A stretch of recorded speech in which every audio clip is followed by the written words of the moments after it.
Hello good morning student. আমরা আজকে প্রশ্নবিচিত্রা রয় মার্টিনের পেজ 546-এ চারের প্রশ্ন শুরু করছি, যেটা হচ্ছে তোমার প্রশ্নমান 2 নম্বরের প্রশ্নমান 2। চারের প্রথম প্রশ্ন দেখো, বলছে বার্ষিক 5% সরল সুদের হারে কত টাকার এক সপ্তাহের সুদ 7 টাকা হবে। তাহলে যেহেতু 2 নম্বর প্রশ্ন, তাই ভাষাটা একটু লিখে করবে। রেট অফ ইন্টারেস্ট 5% বলেছে, খুব বেশি না, যেটুকু প্রয়োজন। রেট অফ ইন্টারেস্ট 5%, কত টাকা বার করতে বলেছে, প্রিন্সিপালটা কত বার করতে বলেছে। এক সপ্তাহের সময়টা হচ্ছে এক সপ্তাহ মানে কত? এক সপ্তাহ মানে হচ্ছে 7 দিন। এবারে তোমরা জানবে যে সূক্ষ্মসার অঙ্কে কখনো দিন বা মাসে সময় নির্ণয় করা যায় না, সবসময় বছরই করতে হবে। তাহলে বছর করে নাও। দিনটাকে কি করে বছর করব? যদি মাস থাকে তাহলে নিচে 12 লিখে দেবো, 12 মাসে 1 বছর যেহেতু। তাহলে যদি মাস থাকে তাহলে নিচে 12 লিখে বছর করতে হয়, তোমরা নিশ্চয়ই জানো। আর যদি দিন থাকে তাহলে নিচে 365 দিয়ে দিবে। 365 দিনে 1 বছর, সরাসরি এটা বছর হয়ে যাবে। মাস থাকলে নিচে 12 লিখে বছর করবে, যদি দিন থাকে তাহলে নিচে 365 বাই 2 লিখে বছর হয়ে গেল। সুদ হচ্ছে 7 টাকা, তার মানে ইন্টারেস্ট হচ্ছে 7 টাকা। তাহলে প্রিন্সিপাল কত? এত ফর্মুলা বসিয়ে দাও। এত পি হলো I into 100 by T into R I হয়ে গেল 7 টাকা, টি হয়ে গেল 7 বাই 365। তাহলে টি যেহেতু নিচে আছে তাহলে 7 বাই নিচে 365, তাহলে বাই দিয়ে নিচে 365 না দিয়ে সেটাকে উপরে তুলে দাও, 365 ইন্টু আর কত আছে 5%। তাহলে 5 আর পার্সেন্টেজের 100 এটা বটে। ক্লিয়ার? চলে আসছে কাটাকাটি। 5 7 35, 1 5 3 15, আর সাতম এত 7300, 100 গুণ করলে 7300 টাকা। বাস, এটা আমাদের হচ্ছে মূলধনটা। চলে আসছে 2 নম্বর প্রশ্ন। একটি যন্ত্রের মূল্য প্রতি বছর 10% অপচয় হয়। একটা যন্ত্রের মূল্য প্রতি বছর 10% হারে ডেপ্রিসিয়েশন যেটাকে বলে অপচয় হয়। বর্তমান মূল্য 1000 টাকা। বর্তমান মূল্য যদি 1000 টাকা হয় তাহলে 2 বছর পরে মূল্য কত হবে? তো রেট অফ ইন্টারেস্ট প্রতি বছর 10% অপচয় হয়, তাহলে হ্রাসের হার হচ্ছে 10%। হ্রাসের হার 10%। বর্তমান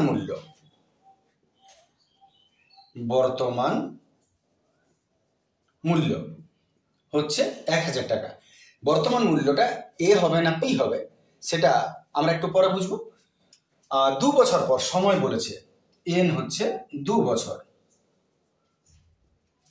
আর 2 বছর পর মূল্য কত হবে? 2 বছর পরের দামটা বার করতে বলেছে, মানে পরবর্তী মূল্য। যদি কোনোটা আগের বার করতে বলে তাহলে আমরা পূর্ববর্তী লিখবো, আর যদি পরেরটা বার করতে বলে তাহলে পরবর্তী লিখবো। তাহলে এখানে দাম বলেছে, তাহলে মূল্য, পরবর্তী মূল্য। তাহলে এত পরবর্তী মূল্য এটা বার করতে বলেছে, জিজ্ঞেস চিহ্ন দিয়ে রেখে দিলাম।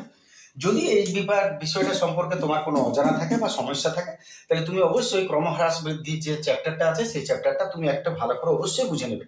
যদি কোনো ডাউট থাকে, আমারও ছাড়া আছে, প্লে লিস্টে পুরো সব কিছু আছে, অবশ্যই একবার চেক করে নেবে। এগুলো সাধারণ কথা বলে, আমি ওখানে যেভাবে বুঝিয়েছি আমি এখানে সেভাবে বলছি।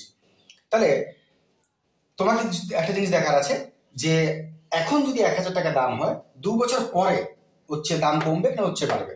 যেহেতু প্রত্যেক বছর হ্রাস পাচ্ছে, তাহলে এখন যদি 1000 টাকা দাম হয় কোনো মেশিনের, 2 বছর পর ওর দাম কমবে। তাহলে আমরা জানি যে যদি বেশি হয় তাহলে এ হয় সুদাসন, আর যদি কম হয় তাহলে মূলধন হয় পি হয়। বেশি হলে এ, কম হলে পি। তাহলে এটা 2 বছর পর এর চেয়ে দামটা নিশ্চয়ই কমবে। যদি এর চেয়ে কমে তাহলে আমরা সেটাকে লিখবো পি, আর যদি এর চেয়ে বাড়ে তাহলে আমরা লিখবো এ। তাহলে এর চেয়ে নিশ্চয়ই এটা পরের দামটা কমলে আমরা কি লিখবো? পি। কিন্তু যদি হ্রাস বলে তাহলে তুমি আগে ঠিক করে নিলে বাড়ছে না কমছে। যদি কমছে তাহলে পি, কিন্তু যদি হ্রাস বলে তাহলে লেখার সময় আমরা উল্টো লিখবো। তাহলে পি না লিখে আমি এটাকে লিখবো এ। তাহলে এটা হয়ে গেল পি। আর যদি এটা পি হতো তাহলে এটা এ হতো। এখানে আগে দেখে নেবো কি উল্টোটা এখানে বসিয়ে দেবো। এই আর কি দুটো জিনিসই হয়। আমি আবারও বলছি, রিপিট করছি, যদি তোমার কোনো বুঝতে গোলমাল হলো, এখন ততটা বোঝানো যাবে না, তুমি অবশ্যই প্লে লিস্টে একটা অঙ্ক যে কোনো চেক করবে, প্রথম একটা চেক করে নেবে, তুমি বুঝতে পেরে যাবে ক্লিয়ারলি, তাহলে পরবর্তী মূল্য হয়ে গেল। আচ্ছা, তাহলে এবারে আমরা ফর্মুলা চলে আসি। তাহলে যদি হ্রাস হয় তাহলে ফর্মুলা কি বলে? P into 1 minus R by 100 to the power N. বৃদ্ধি হলে প্লাস হতো, হ্রাস হলে মাইনাস হয়। মান বসাচ্ছি, এ সমান পি 1000, 1 মাইনাস আর, আর হচ্ছে তোমার 10%, টু দি পাওয়ার এন মানে হলো 2 বছর। সলভ করে নি, 1000 গোলা গোলা, লসাগু 10, 10 একে 10 থেকে 1 বাদ, 10 একে 10 থেকে 1 গেল, 9/10। এত 1000 ইন্টু 9/10 ইন্টু 9/10, 2 গোলা 2 গোলা, নং নং 81 এবং পিঠে 1, এত টাকা। এটাই উত্তর। আশা করি পরিষ্কার আছে। চলে আসছে পরের প্রশ্ন।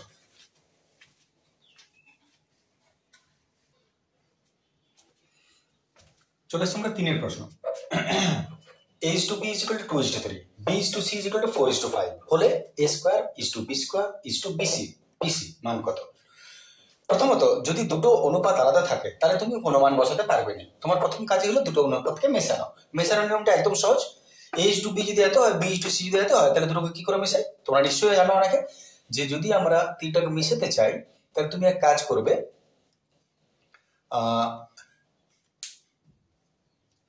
এই যে a/b দিয়েছে 2:3, আর এই যে b/c দিয়েছে 4:5। আমার কাজ হলো এই বি এর মানটা এই দুটার সঙ্গে গুণ করা, এই বি এর মানটা এই দুটার সঙ্গে গুণ করা। তাহলে এই বি এর যে মান আছে 4, আমি এর সঙ্গে গুণ করব, এর সঙ্গে গুণ করব, আর এই যে বি এর মান আছে 3, আমি এর সঙ্গে গুণ করব, এর সঙ্গে গুণ করব। অতএব 4 2 8 3 4 12, এটা 3 4 12 3 5 15। অতএব এবারে দেখো, তুমি লক্ষ্য করে বি দুটো মিলে গেছে। এবারে দুটোকে এক করে দাও। অতএব a/b/c সমান 8 দুটো মিলে 12 হয়ে গেল, 12 12 12, আর একটা হলো 15। এটা a/b/c। a যদি 8 হয়, b হবে 12, c হবে 15। তাহলে তুমি যদি আলাদা করতে চাও এদেরকে যদি তুমি আলাদা করে দিতে চাও, তাহলে a হয়ে যাবে 8k, b হয়ে যাবে 12k, c হয়ে যাবে 15k। বুঝতে পারছো? তুমি যদি অনুপাতকে আলাদা করতে চাও তাহলে কোনটা ধ্রুবক রাশি গুণ করতে হয়। তাহলে আমি একটা করে কে গুণ করে দিলাম। যদি এমসিকিউ কোয়েশ্চেন হয় তাহলে সেক্ষেত্রে এত সব কোনো ধরার দরকার নেই, ডাইরেক্ট 8/12 15 বলে তুমি করে দিতে পারো। কিন্তু যেহেতু 2 নম্বরের প্রশ্ন, তাই একটু নিয়মে যেতে হয়। এবার মূল প্রশ্নটা আসছে, বলেছে a square b square bc মান বসাও। 8k b 12k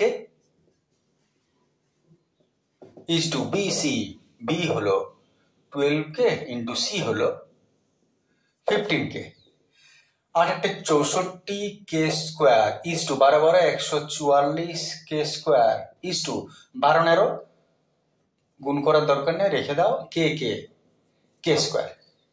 তাহলে কে স্কোয়ার গেল। এরপর যতটা 3টাতেই কাটবে তবেই তুমি কাটতে পারো, 3টা না কাটলে কাটা চলবে না, কারণ একসঙ্গে আছে। 2 দ্বারা মনে করো কাটি, মনে করার কি আছে, 4 দ্বারা মনে করো কাটি।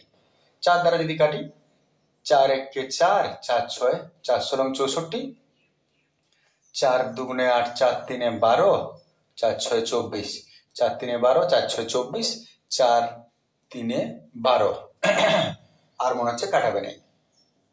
16:36:3 15 45।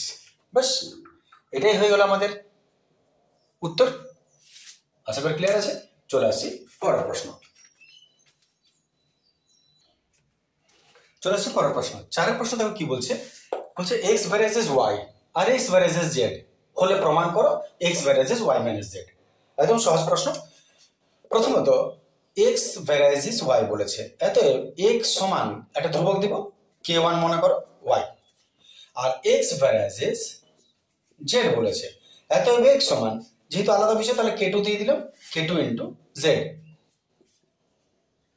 এখানে k1 k2 অশূন্য ভেদ ধ্রুবক, ঠিক আছে। এইবারে এক্স এর মান যে বার করে নিলে, এইবারে তুমি চলে এসো। আচ্ছা 1 মিনিট, এখানে এক্স সমান k1 y যদি আছে, এতএব y সমান কত হবে? y এর মানটা বার করে নাও। x বাই k1, নিশ্চয়ই x বাই k1 হবে, ক্লিয়ার আছে না? x by k1। আর এখানে z সমান কত হবে? x বাই k2, নিশ্চয়ই বুঝতে পারছো, x বাই k2 ট্রান্সফার করে দিলে। এবার তুমি প্রশ্নে চলে এসো। যেভাবে ভেদের অঙ্ক হয়, এক্স ভ্যারাইজেস এটা প্রমাণ করতে বলেছে, তাহলে তোমার লেখার নিয়ম কি? এটা বাই এটা দিয়ে অঙ্ক শুরু করবে। আগে কখনো এটা লিখবে না, যেন তোমরা নিঃসন্দেহে বড় চ্যাপ্টার করেছো। এক্স বাই এটা বাই ওটা দিয়ে অঙ্ক শুরু করছি। এইবার মান বসানো যাক। এক্স জানা নাই, লিখে দাও। ওয়াই এটা x by k1 minus Z, মান বসাও এক্স বাই k2। এইবারে এক্স ওপরে আছে থাক, আর নিচে দুটো এক্স কে টেনে কমন নিয়ে নাও। এক্স কে যদি টেনে কমন নিয়ে নাও, তাহলে 1 বাই নিচে k1 রইল, আর 1 বাই k2 রইল। দেখো তুমি নিতেই পারো কমন, দুটো থেকে এক্স কে টেনে নিলে এটা রইল। এবারে যদি তুমি এক্স কমন নিয়ে নাও, তাহলে এক্স এক্স কেটে যাবে, যা পড়ে রইল এখানে 1 পড়ে রইল, আর এখানে এটা পড়ে রইল। এই পুরোটাই কি বলে? ধ্রুবক রাশি। ধ্রুবক রাশি মানে তুমি যা খুশি ধরে নিতে পারো। মনে করো k3 ধরলাম, এভাবে তো ভেদের অঙ্কে তুমি নিশ্চয়ই করেছো, যে যখন ধ্রুবক বড় হয়ে যায় তখন এর থেকে ছোট করে নেওয়া হয়। তাহলে 1 বাই যখন এটা রইল, পুরোটা ধ্রুবক রাশি সমান k3 ধরে নিলাম। এবারে শেষ কাজ, এটা বাই এটা সমান কত হলো? এটা নিচে নিশ্চয় দেখতে পাচ্ছ। অতএব শেষ কাজ করছি, অতএব x by y minus Z is equal to, শেষেরটা লিখতে হয়, এটা তো ভেদের অঙ্ক এইভাবেই করতে হয়। অতএব x সমান, এটা উপরে তুলে দাও, x সমান k3 into y minus Z. দেখে নাও, x সমান k3 into y minus Z. এইবারে সমান আর ধ্রুবক হলে কি হয়? ভ্যারাইজ হয়। অতএব x varies y minus Z. বাস ওইটাই চেয়েছিল, প্রমাণ হয়ে গেল। ঠিক আছে না? চলে আসছে পরের প্রশ্ন।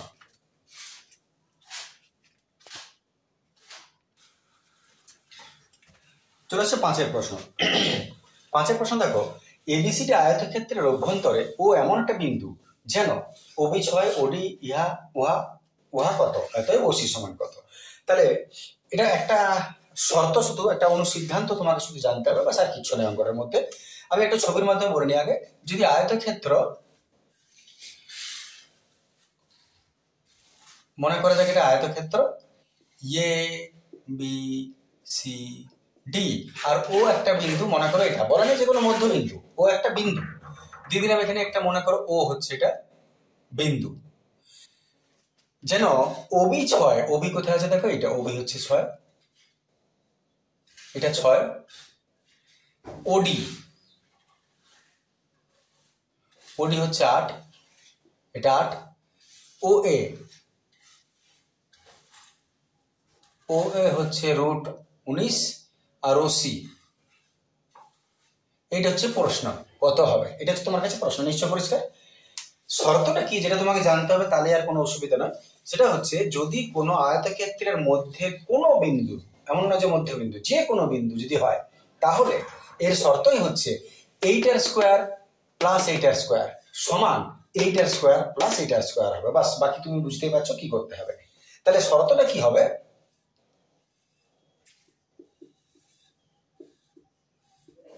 শর্তানুসারে OC square plus O A square, বুঝতে পারছো, সমান OD square plus OB square. এইটি শর্ত, এটি তোমার জানা ছিল না বলে হয়তো অঙ্কটা হচ্ছিল না। বাস, এটা স্কোয়ার প্লাস এটা স্কোয়ার সমান সবসময় এটা স্কোয়ার প্লাস এটা স্কোয়ার হবে। বাস, মান বসিয়ে দাও, আর কিছু না। ওসি স্কোয়ারকে রেখে দাও, ও এ আছে √19 স্কোয়ার, ওডি 8 স্কোয়ার, ওবি 6 স্কোয়ার। বাকিটা সলভ করে নেওয়া যাক। রুট স্কোয়ারকে খাবে 19, 8 8 64, 6 6 36, 6 4 10 9 4 6 10 -19,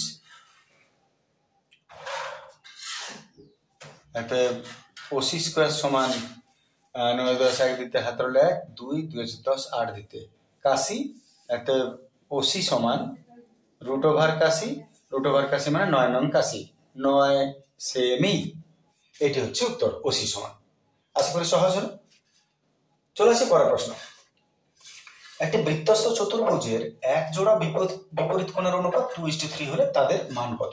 যাদের এটা হচ্ছে না তারা একটা অনুসিদ্ধান্ত জানা না, তাই হচ্ছে না।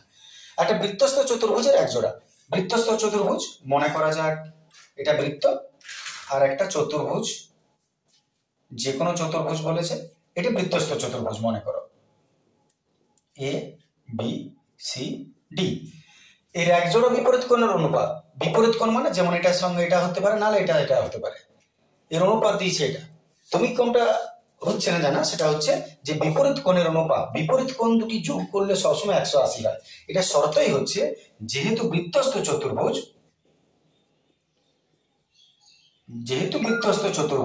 অতএব কোণ এ প্লাস কোণ সি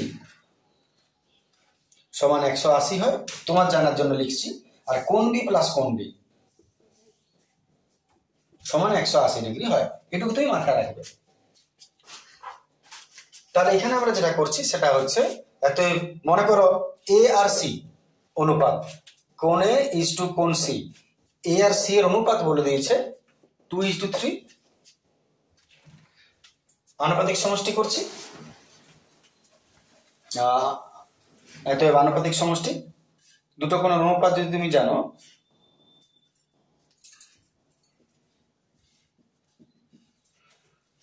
আর মোট কত, দুটো কোণের মোট হলো 180 ডিগ্রি। অতএব কোণ দুটো কি কি হবে, কোণে একটি কোণ হচ্ছে 2/5 × 180 ডিগ্রি, আর কোণ সি হচ্ছে 3/5 × 180 ডিগ্রি। 5 3 15 36, 36 2 72 ডিগ্রি, 318 10। দেখে নেবে যদি বাই চান্স ভুল হয়। এটা হচ্ছে আমাদের দুটো কোণের মান। ঠিক আছে, চলে আসছে পরের প্রশ্ন।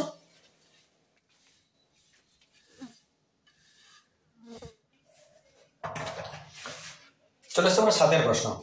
বলছে ও কেন্দ্রীয় বৃত্তে এবি আর সিডি দুটি পরস্পর ই বিন্দুতে লম্ব, একটা কোণের মান দিয়েছে, অপর কোণটা বার করতে বলেছে। আগে তো ছবি আঁকতে হবে, ছবি ছাড়া তুমি বুঝতে পারবে না যে কোনটা কি। তাহলে আগে আমরা একটা ছবি, এটা বৃত্ত মনে করো, ও কেন্দ্রীয় বৃত্ত, ও এখানে পড়ে আছে। এবি আর সিডি যে দুটি পরস্পর ই বিন্দুতে লম্ব, তাহলে যদি লম্ব হয় দুটো যে, আর দুটোর মান একই নয়, যে একই বিন্দুতে মিলিত হচ্ছে তারা, তাহলে আমরা একটা এভাবে টানলাম, আর একটা আমরা এখান থেকে এইভাবে নিয়ে গিয়ে এইভাবে টানবো মনে করো। তার নাম দুটো দিই, একটা এবি, সাপোজ এটাকে আমি নাম দিলাম এবি, আর এটাকে আমি নাম দিলাম সিডি। যে দুটি পরস্পর এই বিন্দুতে লম্ব, তাহলে এই যে এখানে লম্ব হয়েছে, এই বিন্দুটার অবস্থান ই দিলাম। এইবারে মানগুলো দেখো, বিএসি বলেছে 49 ডিগ্রি, বিএসি, তাহলে বিএসি যদি বলে তাহলে এখান থেকে এটা কোণ টানতে হবে তোমাকে, নাহলে বিএসি হচ্ছে না। বিএসি এই কোণটা তোমাকে বলেছে 49 ডিগ্রি, বিএসি এই কোণটা। তাহলে এবিডি কত, এবিডি কোথায় আছে দেখো, এবিডি, এটাকে যোগ করো এইখান থেকে, এইটাকে যদি যোগ করি তাহলে আমি পাচ্ছি এবিডি, এইটার মান তোমাকে বার করতে বলেছে। ছবিটা প্রথমে একটু ঠিক করো না যে তোমাদের কাছে পরিষ্কার কি না। তাহলে শুরু করছি প্রশ্ন। ছবিটার মধ্যে শুধুমাত্র তোমাকে একটা ছোট্ট জিনিস বুঝতে হবে, তাহলে ক্লিয়ার হয়ে গেল। একটা বিষয় তুমি লক্ষ্য করো, একটা বৃত্তের, মনে করো এইখান থেকে একটা বৃত্তচাপ, এই বৃত্তচাপের উপর তুমি যতগুলোই কোণ টানবে, মনে করো একটা এখানে উঠবে এখানে নামবে, আবার এখানে উঠবে এইখানে নামবে, আবার এইখানে উঠবে এইখানে নামবে, একই বৃত্তচাপের উপর যটাই কোণ হবে তার মান সবসময় সমান হয়, সবসময় তার মান সমান হয়। আমরা উপপাদ্য জানি, সমবৃত্তস্থ কোণ সবসময় সমান হয়। তাহলে এইটা যদি 30 হয়, এটাও 30 হবে, এটাও 30 হবে, এটা নিয়ম। এই যে শর্তটা তুমি এখানে লক্ষ্য করো, এডি একটা বৃত্তচাপ, এডি বৃত্তচাপ, মন দিয়ে লক্ষ্য করো, এডি বৃত্তচাপ। কিছু জিনিস আছে খুব তাড়াহুড়োতে বোঝানো যায় না, একটু সময় লাগে।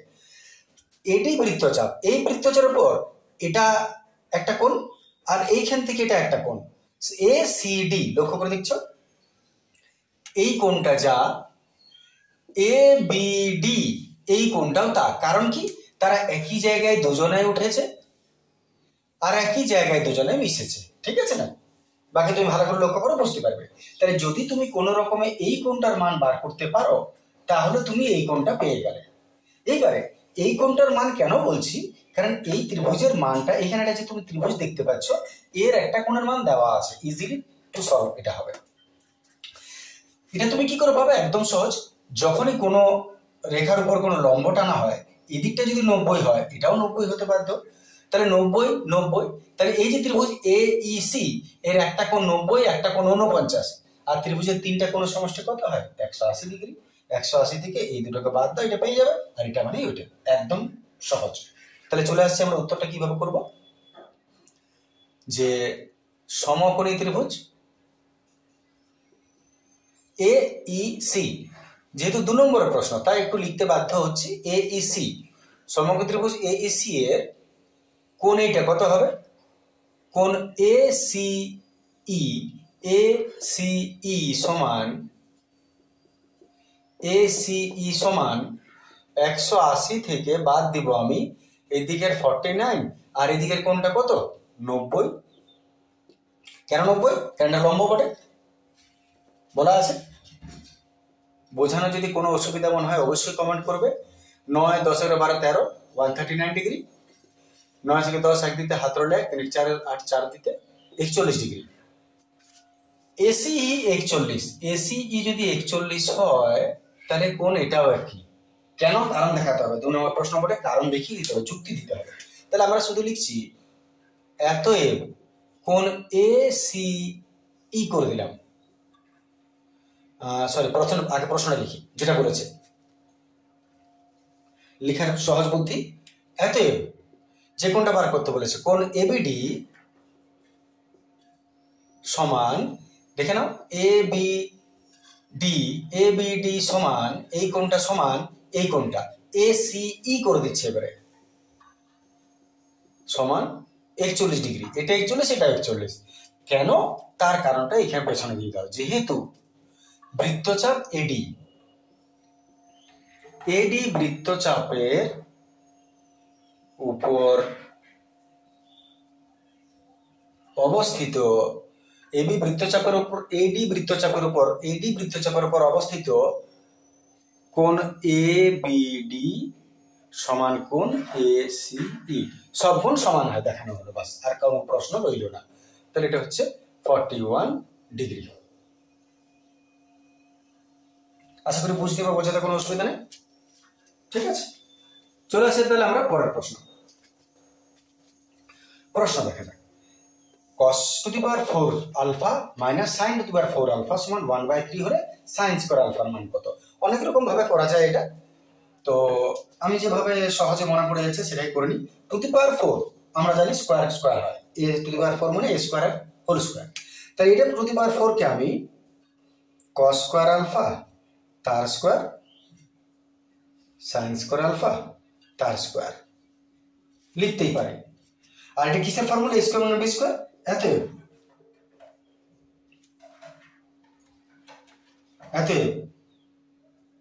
a plus b into a minus b সমান 1/3 লিখতে পারি। sin square theta a plus b into a minus b।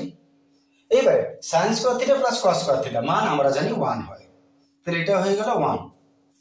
আর এখানে তো এটাই আছে, cos square alpha minus sin square alpha.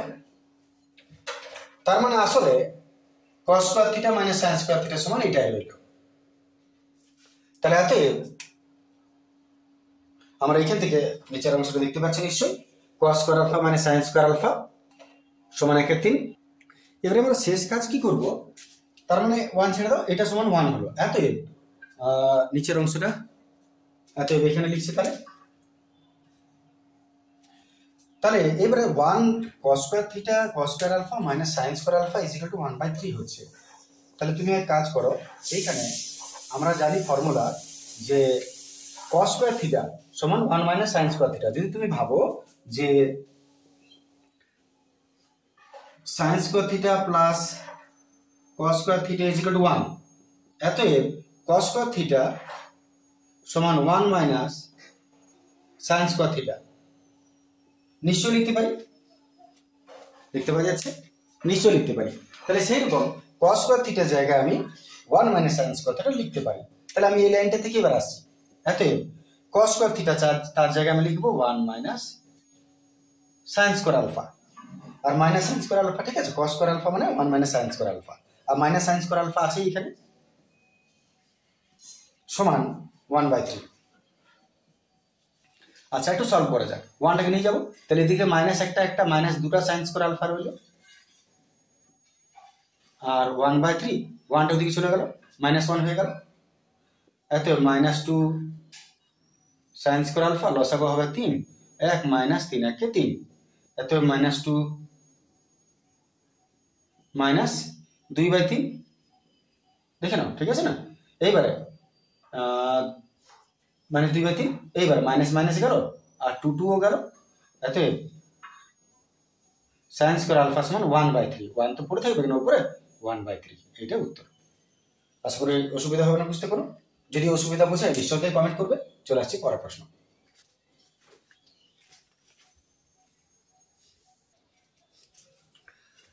চলে আসছে 9 প্রশ্ন। প্রশ্ন দেখো, বলছে এবিসি একটা ত্রিভুজ হলে tan a/2 into tan b+c/2 plus cot a/2 into cot b+c/2 এর মান কত হবে? ছোট প্রশ্ন, বিশেষ কিছু না এর মধ্যে। প্রথমত এইটার একটা কোনো তাৎপর্য আছে কিনা, এবিসি একটা ত্রিভুজ। ত্রিভুজ মানে কি? এবিসি ত্রিভুজ যদি হয় তার মানে, এবিসি যদি ত্রিভুজ হয় তার মানে কোণ এ প্লাস কোণ বি প্লাস কোণ সি, ত্রিভুজের তিনটা কোণের সমষ্টি সবসময় 180 ডিগ্রি হয়, এটাই ওর তাৎপর্য দিয়েছে এখানে।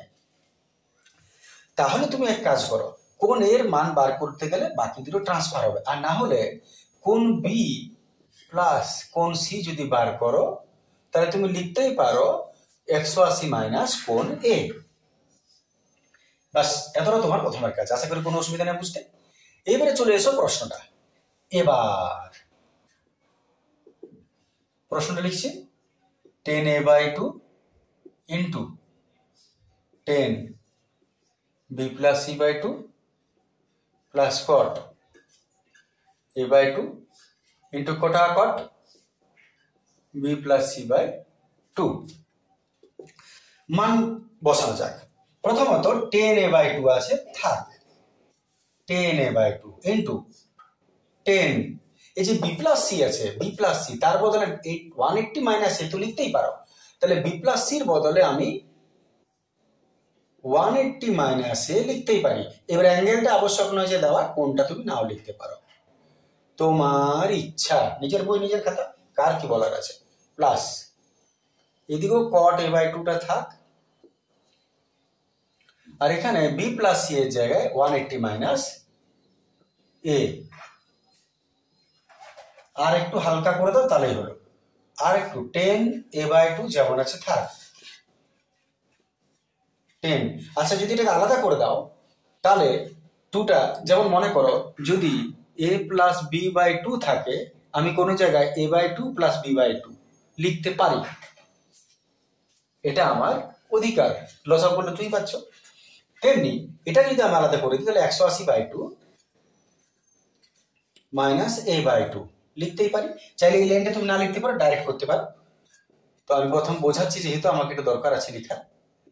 তারপর cot, এটা 180/2 মাইনাস a/2,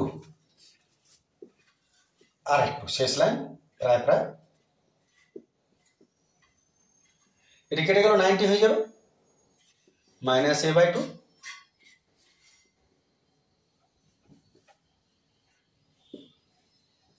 এটাও 90 মাইনাস a/2, বাস প্রায় শেষ হয়ে গেল। Formula ten 90 minus theta cot theta, তাহলে টেন 90 মাইনাস থিটা, এইটা থিটা, তাহলে হয়ে গেল কট, আর এইটা থিটা a/2, আর ওদিকে কট a/2 আছে, আর কট 90 মাইনাস থিটা, সরি কট 90 মাইনাস থিটা, এটা হবে টেন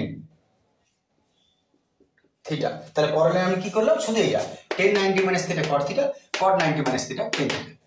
এবারে দেখো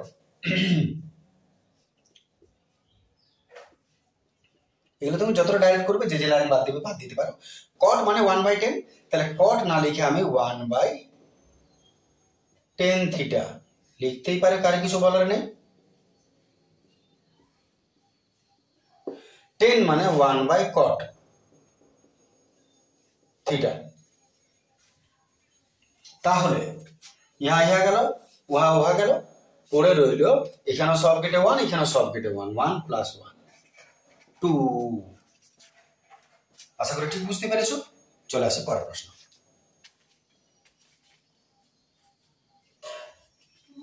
চলে আসছে আমরা পরের প্রশ্ন। 10-এর প্রশ্ন দেখো, একটি শঙ্কুর ভূমির পরিধি 88 সেমি আর তির্যক উচ্চতা 2 ডেসিমিল, তাহলে বক্রতলের ক্ষেত্রফল কত? এককগুলো দেখবে ডেঞ্জারাস, আলাদা করা আছে।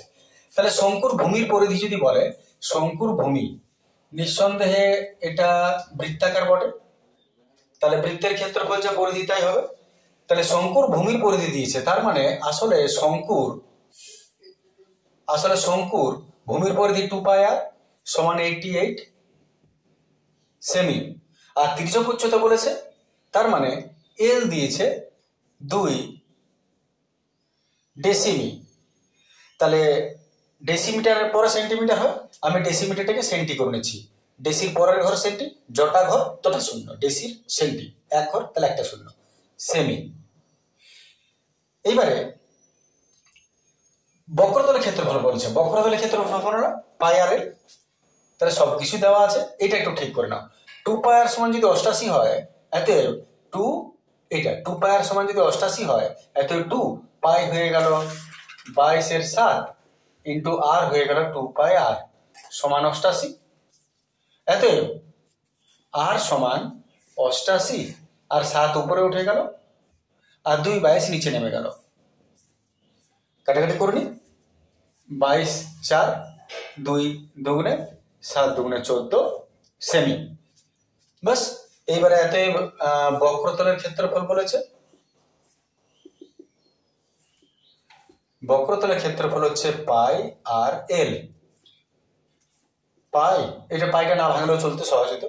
আর হচ্ছে 14, এল হচ্ছে 2, 7 দুগুণে 14, 44 দুগুণে 88, 88 বর্গ সেমি। বাস, বক্রতলের ক্ষেত্রফল 88 বর্গ সেমি। নিশ্চয় কোনো অসুবিধা নেই। চলে আসছে পরের প্রশ্ন, একটু হালকা বোঝার আছে। এটা একটা সমকোণী চৌপলের 3টি সন্নিহিত তলের ক্ষেত্রফল। আমি উদাহরণ হিসাবে সমকোণী চৌপল, চৌবাচ্চার মতো কোনো জিনিস, আমি এটাকে মনে করে একটা সমকোণী চৌপল নিলাম। এটাকে আমি দৈর্ঘ্য বলবো নিশ্চয়, এটাকে প্রস্থ, আর এটা হচ্ছে উচ্চতা। ক্লিয়ার আছে? তাহলে দৈর্ঘ্য, প্রস্থ, উচ্চতা। সন্নিহিত 3টে তল, তার মানে পাশাপাশি 3টে তল। তার মানে কেমন ধরাবে? যদি একটা তুমি এটা ধরো, তাহলে একটা এটা ধরবে আর একটা এটা ধরবো। মনে করো বিল্ডিংটা 3টে তল যদি বলি, তাহলে একটা এটা ধরলাম, একটা এটা ধরলাম, একটা এই পাশটা ধরলাম। 3টে সন্নিহিত, বা এটা ধরো, এদিকটা ধরো, এদিকটা ধরো, বা উপরটা ধরো, 3টে পাশাপাশি তল। তাহলে আমি ইন্ডিকেট করে নিচ্ছি 3টে তল বলতে, একটা তল ভূমি ধরে নিচ্ছি, একটা তল এইটা ধরে নিচ্ছি, আর একটা তল এইটা ধরে নিচ্ছি। 3টে সন্নিহিত তল, পাশাপাশি তল।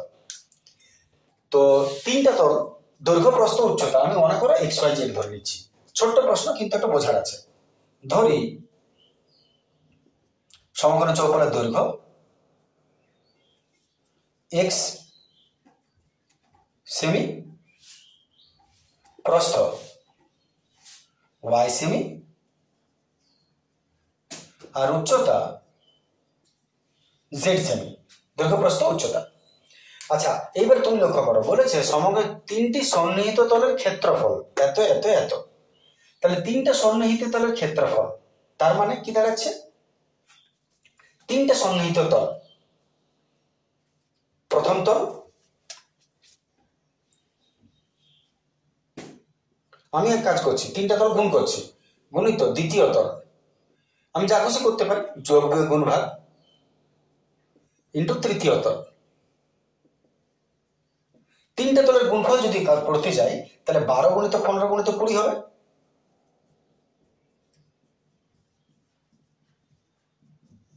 বর্গসেমি। এবারে তিনটা তলের গুণফল তো করে দিলাম, কিন্তু এবারে ক্ষেত্রফলের ফর্মুলা, তিনটা তলের ক্ষেত্রফল, তো এইটাই বোঝা আছে তোমার একটু। তিনটা তল, প্রথমে মনে করো ভূমিটা নিলাম, তাহলে ভূমির ক্ষেত্রফল, একটা তলের ক্ষেত্রফল দৈর্ঘ্য গুণিত প্রস্থ হয়, যে কোনো তলের ক্ষেত্রফল দৈর্ঘ্য গুণিত প্রস্থ হয়। তাহলে যদি ভূমি দেখো তাহলে এর ক্ষেত্রফল দৈর্ঘ্য গুণিত প্রস্থ। তারপর দ্বিতীয় তল মনে করো এটা, তাহলে এর ক্ষেত্রফল কি হবে, এর এটা দৈর্ঘ্য, আর এটা কি বটে, ঘরটার উচ্চতা। তুমি ভালো করে ভাবো, মনে করো এটা ঘর বটে, এটা যদি ঘর হয়, এই ঘরের এটা দৈর্ঘ্য, এটা প্রস্থ, আর এটা কি বটে, উচ্চতা। এটা মাথায় রাখবে। তাহলে যখন তুমি এই তলের ক্ষেত্রফল বার করছো তখন ফর্মুলা কি হবে, দৈর্ঘ্য গুণিত প্রস্থ। তাহলে প্রথম তলটা মনে করো ভূমিটা ধরলাম, তাহলে এটা হয়ে গেল দৈর্ঘ্য গুণিত প্রস্থ ইন্টু, এবারে দ্বিতীয় তল, দ্বিতীয় তল যখন যাবে মনে করো এই দেওয়ালটা, এই দেওয়ালটার এইটা গুণিত এইটা হবে, তাহলে এটা কি বটে, দৈর্ঘ্য, আর এটা কি বটে, ঘরটা, এটা কিন্তু উচ্চতা, তাহলে দৈর্ঘ্য গুণিত উচ্চতা। তাহলে দ্বিতীয় তল যদি এটা ধরো তাহলে দৈর্ঘ্য গুণিত উচ্চতা গুণিত তৃতীয় তল, তৃতীয় তল, তাহলে একটা এটা তল ধরেছি, একটা ধরেছি, একটা এটা ধরো, তাহলে এর ক্ষেত্রফল কত হবে, দৈর্ঘ্য গুণিত, সরি এটা প্রস্থ বটে, আর এটা উচ্চতা, প্রস্থ গুণিত উচ্চতা। তুমি যে কোনো তিনটা তল নাও সন্নিহিত, এটাই পাবে তুমি। তাহলে প্রস্থ গুণিত উচ্চতা, প্রস্থ গুণিত উচ্চতা সমান এটাই 12 নেরো করো। এবার মান বসাও, দৈর্ঘ্য এক্স প্রস্থ ওয়াই ইন্টু দৈর্ঘ্য এক্স উচ্চতা জেড ইন্টু প্রস্থ ওয়াই উচ্চতা জেড, 12 নেরো করো। এইবারে এক্স দুটা, ওয়াই দুটা, জেড দুটা, তার মানে X square into Y square into Z square সমান ইহা উহা আর হিহা। ঠিক আছে, দেখতে পাওয়া যাচ্ছে জিনিসটা? বাস বাস, প্রায় শেষ হয়ে গেল। এবারে তোমাকে আয়তন বার করতে বলেছে। আয়তন মানে কি, দৈর্ঘ্য গুণিত প্রস্থ গুণিত উচ্চতা, তার মানে X into Y into Z, আর স্কোয়ার রুট ট্রান্সফার করলে কি পেয়ে যাবে, আয়তন পেয়ে যাবে। এত আয়তন, জায়গাটা একটু কনজেস্টেড হয়ে গেল বুঝতে পারছি, তো কাজ হয়ে যাবে। এত আয়তন ফর্মুলায় হলো X into Y into Z, তাহলে এটা ট্রান্সফার করে দিচ্ছি, তিনটার স্কোয়ার কি ওইদিকে, তাহলে রুট ওভার 12 নেরো কুড়ো। যদি এটাকে ভেঙে দিই আমরা, 3 4 12, 3 5 15, 4 5 20, তাহলে দুটা 3 বেরোলো, একটা 3, দুটা 4 একটা 4, দুটা 5 একটা 5, 4 5 20, 20 3 20 60 ঘন সেমি, 60 ঘন সেমি দেখাচ্ছে, একটু দেখে নি, 60 ঘন সেমি। হ্যাঁ, বহু কষ্ট দেখিয়ে যাচ্ছে, ঠিক আছে। তাহলে এটা আমাদের 60 ঘন সেমি আয়তন হয়ে গেল। ঠিক আছে, আশা করি সহজ ছিল। চলে আসছি আমরা পরের প্রশ্ন।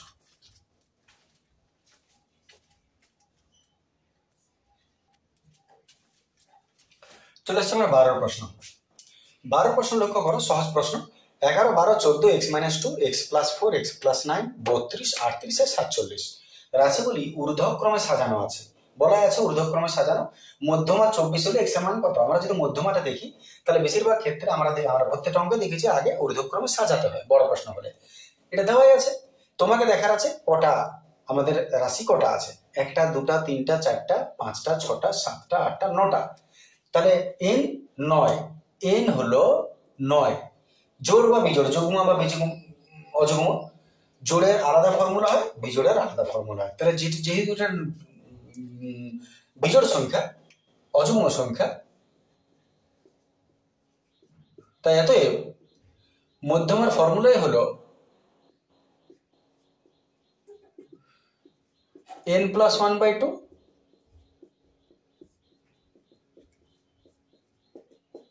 5 5 নম্বর। 5 নম্বরে কি আছে দেখো, 1 2 3 4 5, x + 5 x + 4।